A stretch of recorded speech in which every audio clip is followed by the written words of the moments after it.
பெரியோர்களே, தாய்மார்களே, நான் இங்கு மற்றவர்களைப் போல வளவளா குலகுலா என்று பேச விரும்பவில்லை. ரத்ன சுருக்கமாக பேசி உங்கள் மத்தியிலே விடைபெற ஆசைப்படுகின்றேன்.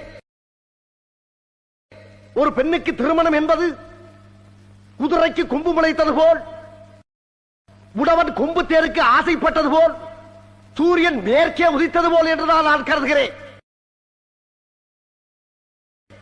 இதற்கெல்லாம் என்ன காரணம்? நாம் சிந்திக்காதது ஒன்று மட்டுமே தான் காரணம் என்பதை இங்கே நான் தெல்ல தெளிவாக சொல்லிக் கொள்ள கடமைப்பட்டிருக்கின்றேன். உதாரணத்துக்கு இந்த மணப்பெண் சுபலட்சுமி எடுத்துக் கொள்ளுங்கள்.